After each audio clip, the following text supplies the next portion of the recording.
What's up, guys? This is Subtle Roy, and today I just want to talk about how to create your own builds on the fly.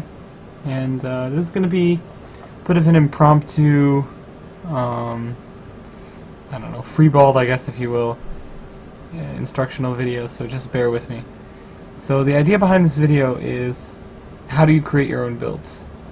And the way you go about creating your own builds is basically through game knowledge. So I'm going to try to walk you through some builds that I like to go that aren't very common. So one of them is one of my favorite Quinn builds. So every champion has a core, right? And their core is essentially the items that synergize so well with their kit that people rush them, right? So for Quinn, I think Quinn's core is Blade of the Rune King, Youmuu's. I don't always build them in the same order. Sometimes I go Cutlass into Youmuu's, but essentially I feel like these two items are extremely core on her. Now let's say, for example, I was playing against a heavy magic damage team, right? Let's call this magic damage team. And they also had a lot of CC. So what would you do? First off, you're going to try to get tenacity as quickly as you can, right? So you're going to build Merc Treads. Second off, you're going to build a Quicksilver Sash, right? So at this point, you're sitting on 30, 25. That's 55 magic resist, right? And it's pretty solid. You're not too far into this build as it goes. You've still spent less on the magic resist than you have on either of your core items because it's 1450 gold, and Youmuu's is, oh no wait, 2450 gold, sorry, that's my mistake. So what I would do from there is, let's say the team is full stacked magic damage. You're talking Ahri mid, Rumble top, Annie support, I don't know, let's say Corki ADC who deals a lot of magic damage. What I would do from there is I would just immediately go for the Hex Drinker. So that way I'm sitting on a crazy amount of magic resist. But then, to take it an even step further, since I usually play Quinn top, and when you're playing a top laner, you're not necessarily the only damage source for a team, I would go ahead and I would build a Banshee's Veil. So my final build would look something like this. It would look like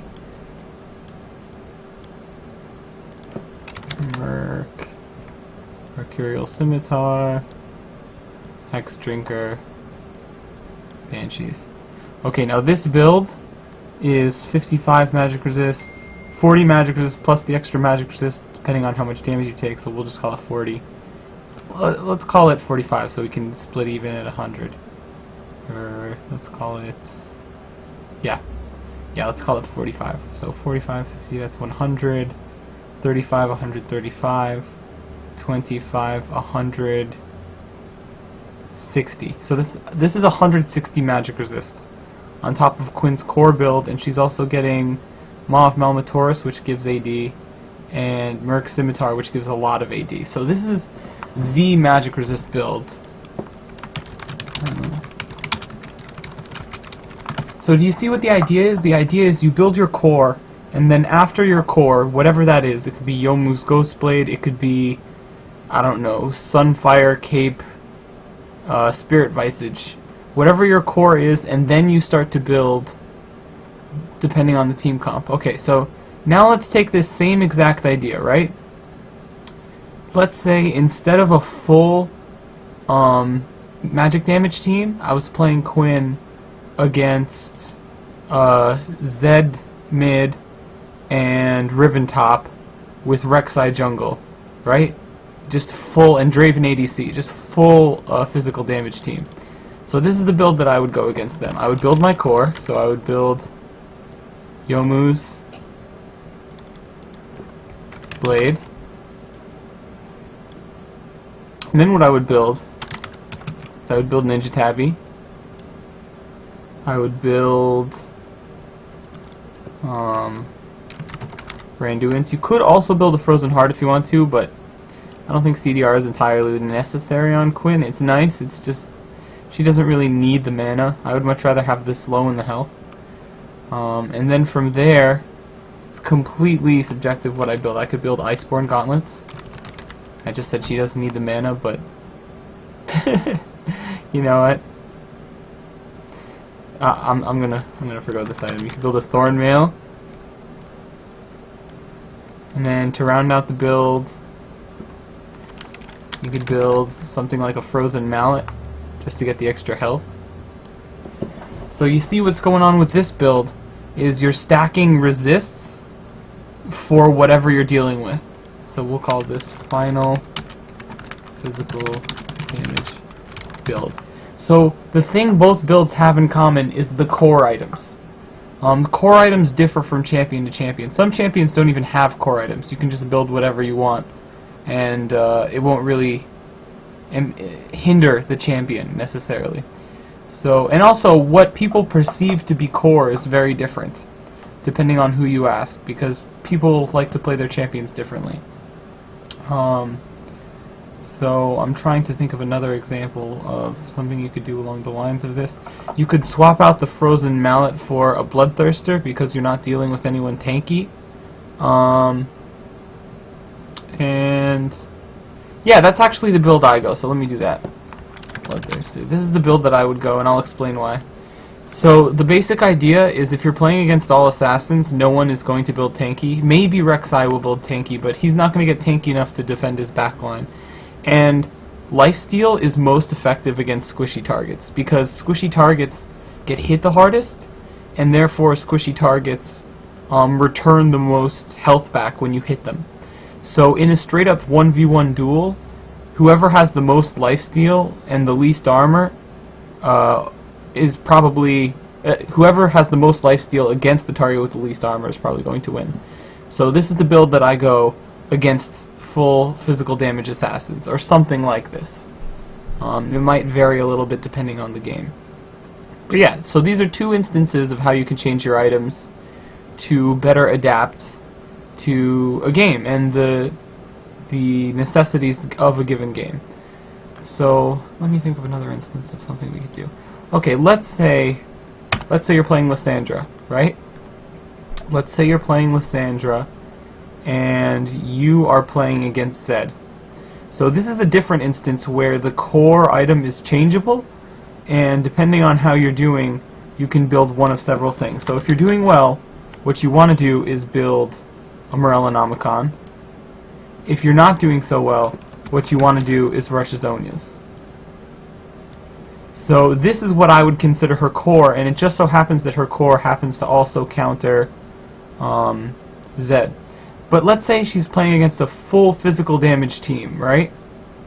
So if you're playing against a full physical damage team, what are some of the options that you have to just get a little bit beefier so that way you don't get dumpstered in team fights? So one of them, build Ninja Tabi, of course, off the bat, just because Ninja Tabi really help. Another one is try to build items that have health on them. So what you can do is you can build, I don't personally go this build all the time, but it's still fairly viable. You can go for the Liandry's, because Liandry's gives 300 health. And then from there, what you can do is you can build a Rylai's Crystal Scepter. So at this point you have 400 extra health and 300 extra health, plus the 50 armor from your Zhonya's and the 25 armor from your Ninja Tabi. So you're really tanky. This is a don't die build. It's not the highest damage build, but it's a build that's going to help you survive team fights if they're really, really rough. I don't really love Rylai's on Lysandra. It's cool, it's really annoying to play against, but it's just not entirely necessary. For a last item, I would probably say Void Staff, but if they're not building Magic Resist, you can just go ahead and get a Rabadon's anyway. Because a lot of the times in full AD comps, they have no tank. So you just capitalize on it the best you can. So I'm going to call this build Lysandra versus Heavy AD. Okay? Now, let's take the same scenario, right? You're playing Lysandra. You're playing against a full AP team, just 100% full AP. They have CC up the wazoo. It's a massacre out there. So what do? Okay, so your core is essentially going to look something like this. If you're getting dumpstered really hard in lane, you're going to rush an Abyssal Scepter, because that gives right off the bat 50 magic resist. If you're doing okay in lane, you're going to rush an Unholy Grail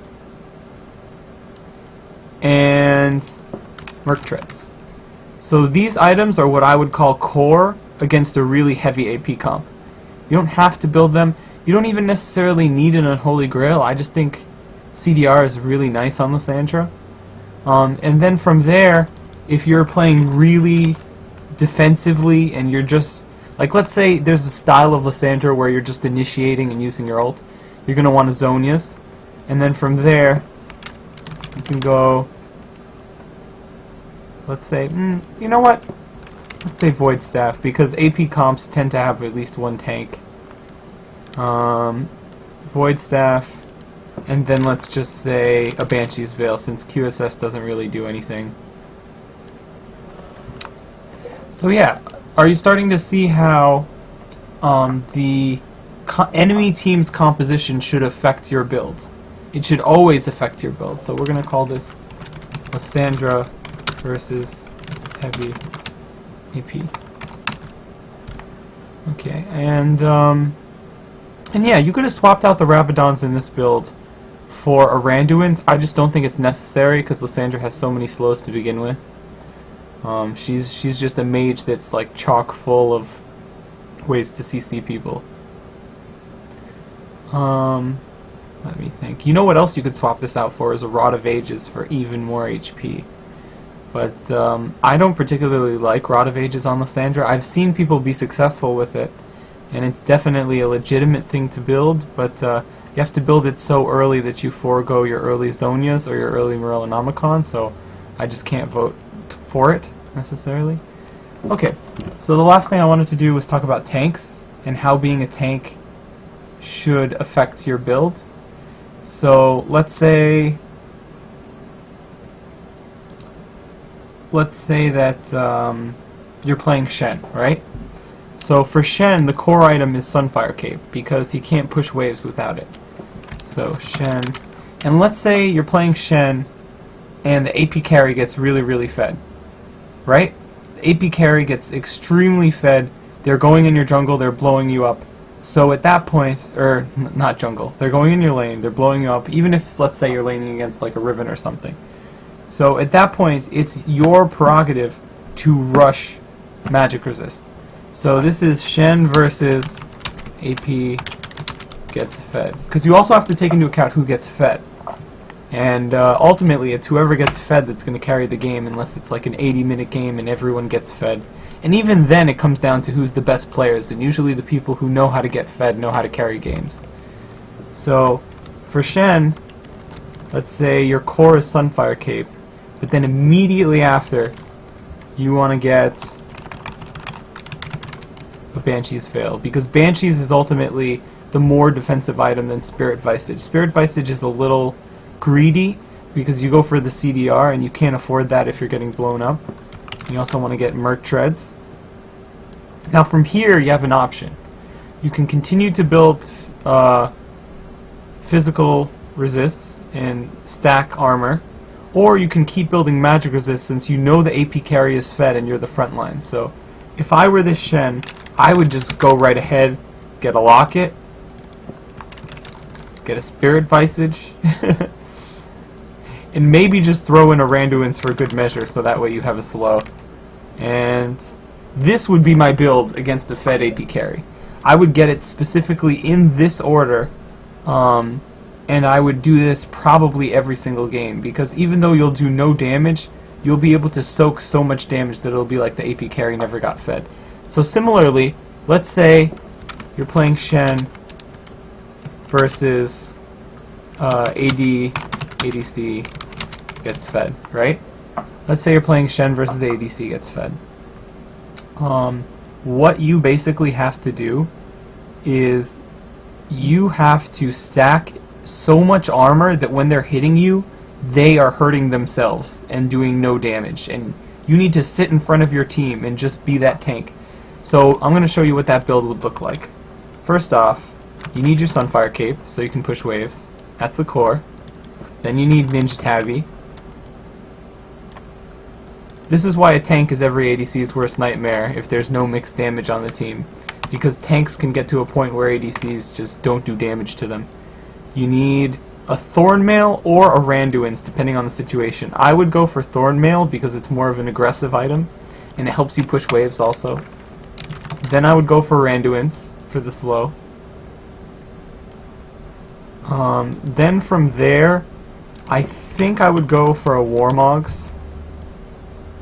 And I have one extra item slot left, so I would say, even though I'm playing Shen, Iceborne Gauntlets would be my last item. Just because, oh no, you know what? I don't need an Iceborne Gauntlets. You can go for the, what's the name of that item? Ohmwrecker. You can go for an Ohmwrecker. Gives health, it gives everything. Yeah, so this build is every ADC's worst nightmare, and it is one of those do or die, stop the ADC from carrying builds. You just sit in front of the AD carry and soak damage, and you can soak enough damage for your backline to do 3 times as much damage, even if they aren't fed. So it's a ridiculous build. I want to talk about AD carry builds, but I feel like that's a longer discussion. So I think that I'm going to leave this discussion where it stands and possibly expand that into its own thing. So for now, this is going to be Subtle Roy signing off. See you guys next time.